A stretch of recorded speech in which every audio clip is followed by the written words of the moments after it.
I try to kill myself. Hello, it's me, Kivaro. I try to kill myself. June 28th.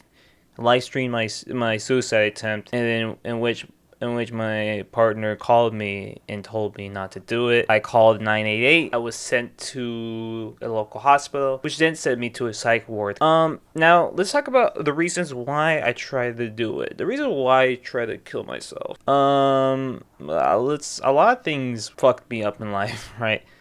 I'm autistic, Asperger's syndrome. The best way to describe is to have Asperger's is basically like being super aware that you're weird. Like you're autistic and you can't control some of the weird things that you do, but you're like aware of it that's weird, and you're always like constantly worried about what other people think about, and you suck at socializing, which then led to cause a lot of bullying. I got bullied throughout like all my school life for multiple different reasons, either my weight, either my hair, my skin color, the way I speak, like literally anything I would be bullied about. Even my name.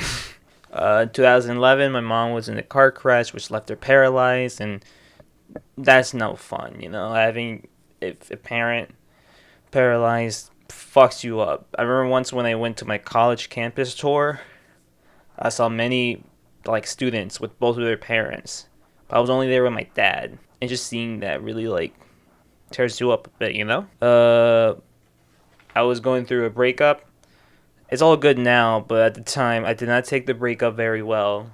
I took it pretty poorly, and I wasn't in the right mental space at the same time for a breakup, so that kind of helped boost the idea why I wanted to do it.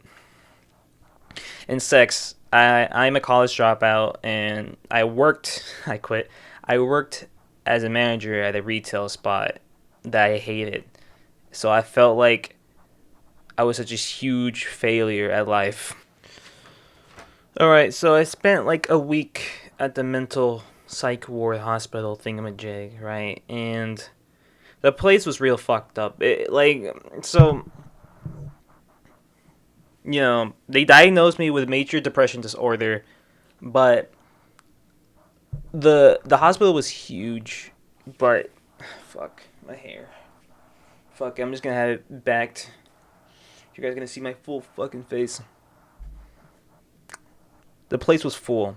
It was like completely filled for like the mental like suicide shit like that. So they put me with the addicts, but like I'm not an addict. I'm just depressed. And the place with the addicts are filled with schizophrenics, traumatized veterans, ex-convicts, gangbangers, like druggies, junkies. Like it's filled with all those people. And so that meant I saw like a lot of colorful characters. I felt like I was like in fucking Twin Peaks, right? And there was fights. There was literally fights every day. There was a fight going on every day. And I remember this is one dude who just kept slamming doors and like yelling at people, yelling at the staff and nurses. And that dude got beaten up every fucking day. Like every day. One time it was like two against one. One hit him from the back, and then right when he got hit from the back in the head, a dude came up and hit him in the face. It just ganged up on him. And then another time, an old dude pulled out the coffee kettle. We had like those metal coffee kettles, and just start beating him in the head.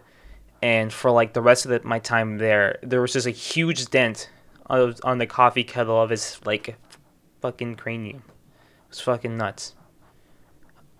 So I saw that every time. I heard very disturbing stories during our uh, group therapy sessions and shit like that. The doctors there were pretty cool. I met my physician every day. He was kind of chill. I met my therapist like once. I met my therapist once. She kind of sucked. I had a shitty therapist. I won't deny. I had a shitty therapist. God, I don't look good in any hairstyle. How should I cut my hair? Yeah, it was a really rough spot, but I won't deny I learned a lot from being there. I feel like the main thing about young and teen suicide is that we just lack perspective. You know, teenagers are so emotional and they're so naturally selfish and they just care about themselves. They always think about their self image, Like teenagers naturally just think of me, me, me, me, me. Just that's just the hormones. That's just like the thing when you grow up, and you still like are growing even when you're like an adult. Like you fucking are, like, you know. And so I thought my life was canonically, like factually, the shittiest life you can possibly get. Like the shittiest. Like you can't get worse. Like you cannot get worse.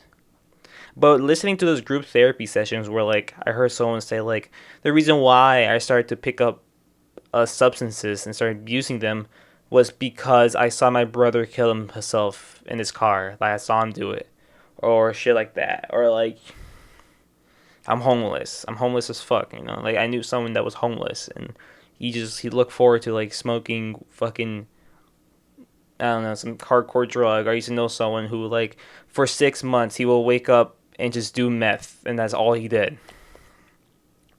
Just shit like that. Um, and then these are people who like their families have abandoned them, or they're dead, they're gone, or whatever. While I still have parents, I still have a cat, I have a partner, I have a roof, I have a bed, I have a computer, I have like 300 people who's willing to watch my content, when these are people who have zero. Like, you think 300 is small? Well, these people have zero, you know? So, there is worth to living, you know? I wouldn't say I'm not depressed anymore. I'm still am.